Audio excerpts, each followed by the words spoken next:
बुजुर्गों, दोस्तों, अजीज साथियों,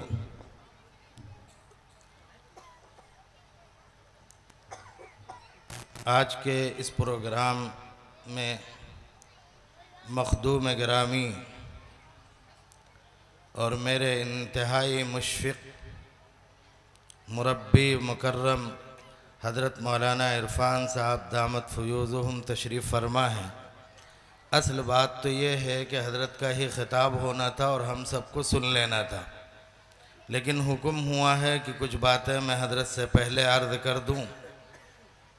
जो वक्त दिया गया है कोशिश करूँगा कि इंशाअल्लाह उससे पहले अपनी बात मुकम्मल करूँ। हज़रत मौलाना मुफ्ती असलम साहब ने पाबंद भी बना दिया आखिर में कि आज के इस प्रोग्राम में जिसका ताल्लुक़ अमन आलम कॉन्फ्रेंस जिसका नाम रखा गया है और उसी से मुताल्लिक़ कुछ गुफ्तगू करने का हुक्म भी दिया है। इंशाअल्लाह आयत करीमा जो मैंने तिलावत की है उसी से जोड़ते हुए अपनी बात 2-4-10 मिनट में इससे मुताल्लिक़ कुछ अर्ज़ करूँगा। हक़ तआला शानहू ने ज़माने की कसम खा करके एक बात बताई कि इंसान घाटे में है, खसारे में है, और छुटकारे और नजात के ज़रिए के तौर पर फिर आगे कुछ चीज़ों का तज़किरा फरमाया। उनमें से एक तो इंसान के दिल से ताल्लुक़ रखने वाली चीज़ हैं, बाकी चीज़ें इंसान के ज़ाहिर और बदन से ताल्लुक़ रखने वाली चीज़ें। जिसका ताल्लुक़ दिल से है उसको हम और आप ईमान से याद करते हैं और ईमान के नाम से जानते हैं। बाकी अमल सालेह और सब्र इसी तरीक़े से हक़ की वसीयत इसका ताल्लुक़ ज़ाहिर से है। लेकिन जब तक बातिन दुरुस्त न हो, ज़ाहिर कभी कामयाबी के तौर पर दुनिया के सामने कितना भी दिख जाए, हकीकत में उससे कुछ नफ़ा नहीं हो सकता। न इस दुनिया में नफ़ा है, न इस दुनिया के बाद वो चीज़ नाफ़े बन सकती है। इसलिए इस वक्त बुनियादी तौर पर ज़रूरत यही है कि हम और आप इस बात की पहले फिक्र करें कि जाहिर के बजाय अंदर और बातिन को दुरुस्त करें। और जब तक दुनिया के अंदर बातिन को दुरुस्त करने की फ़िज़ा हमवार नहीं कर दी जाएगी और बातिन के मामलात को दुरुस्त नहीं कर दिया जाएगा, तब तक दुनिया तबाही के दहाने पर ही खड़ी रहेगी और तबाह होती रहेगी। आज जो सूरत हाल है वह इस सूरत हाल इन हालात में, और आप जब गौर व फिक्र करेंगे तो उसमें बुनियादी वजह यही है कि दिलों को तोड़कर और दिलों के अंदर नफरत पैदा करके, दिलों के अंदर बग़्ज़ पैदा करके, दिल के अंदर फसाद पैदा करके ज़मीन पर फसाद बर्पा करने की कोशिश की जा रही है। 400 वो फसाद पूरी दुनिया के अंदर फैलाने की कोशिश है और पूरी दुनिया को फसाद ज़दा बनाया जा चुका है। अब फसाद कायम किए नहीं जा रहे हैं, या फसाद दुनिया के सामने सिर्फ पोशीदा तौर पर नहीं रह गया है, बल्कि सूरत हाल ये है क़द बदतिल बग़्ज़ाउ मिन अफ़वाहिहिम वमा तुख़फ़ी सुदूरुहुम अकबर। जो उनके दिलों में है, वो जो जाहिर हमारे सामने नजर आ रहा है, इससे ज़्यादा ख़तरनाक है। जैसा कि अभी हज़रत मौलाना जाहिद साहब ने बड़ी अजीब व गरीब बातों से आप हजरात को रोशनास कराया और उसमें इस बात की तरफ रहनुमाई की कि आप इस बात की फ़िक्र करें कि उन जाहिर बीनों की तरह आप उनकी नक्काली में उनके पीछे भाग कर अपने घर के माहौल को फसाद ज़दा न बना लें। और हमने उनकी नक्काली करके अपने आप को फसाद ज़दा कर लिया है। खुद अंदर से हमारे अंदर फसाद फूट पड़ा है। हमने उनकी नक्काली की, हमने उनके पीछा इख्तियार किया और उनके साथ चलने के बजाय उनकी नकल शुरू की और उनको अपनी तरफ माइल करने के बजाय उनकी तरफ माइल होने लगे। नतीजा ये हुआ कि ज़मीन के कोने कोने में, चप्पे चप्पे में फसाद फैला करके रख दिया गया।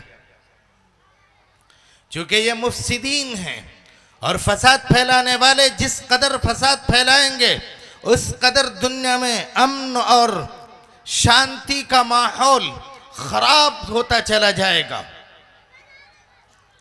और ये फसाद दो तरह से आम तौर पर किया जाता है।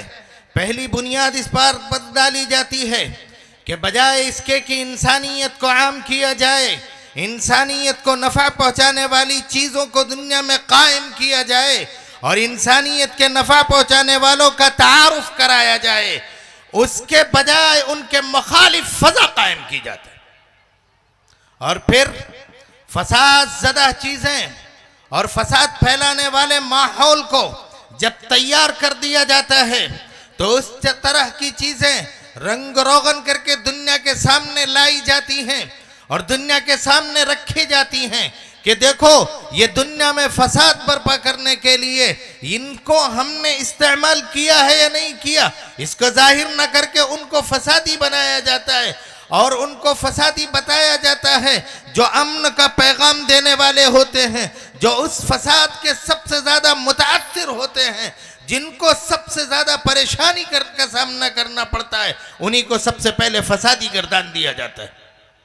ये दुनिया का माहौल इस वक्त तैयार किया जा रहा है। उसकी बुनियादी वजह वही है, दिलों के अंदर बग़्ज़ पैदा कर दिया गया, दिल में नफरत कायम कर दी गई, दिल के अंदर बजाय इस्लाही काम के करने के और लोगों को इस्लाह की तरफ लाने के, लोगों को अच्छाई और भलाई की तरफ लाने के बजाय फसाद की तरफ लाया जाता है, बुराइयों की तरफ लाया जाता है और बुराइयों की तरफ माइल किया जाता है। हर तरफ इस तरह की चीज़ें दुनिया के सामने आम की जाती हैं और लोग उससे फसाद के माहौल में जुड़कर पूरी दुनिया के अंदर हर तरफ तबाही के काम में उनका साथ देने लगते हैं।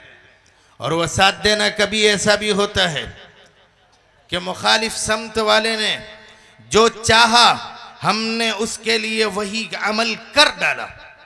वो चाहता है कि हमारे तेश दिलाने पर, हमारे जज्बात के भड़का देने पर, ये कौम भी जज्बाती हो जाए, ये लोग भी जज्बात में उबल करके हमारे सामने मैदान में आ जाएं, ताकि माहौल में फसाद बरपा हो और हम भी जज्बाती होकर ये सोच करके कि मुकाबला अगर नहीं करेंगे और सामने आकर के खड़े नहीं होंगे, ये और ज्यादा भड़केंगे और हमारे साथ और नफरत का माहौल कायम करेंगे। हम भी सोचते हैं हम कहाँ दबने वाले, कहाँ पीछे रहने वाले, हमारी कुव्वतें कहाँ मारी जा चुकी हैं, हम क्यों ना उसी तरह जवाब दें। ये जो सोचने का माहौल है, ये जो मिजाज है, ये मिजाज तबाही की तरफ ले जाता है। मेरे भाइयों, आप सोचिए और गौर व फिक्र कीजिएगा।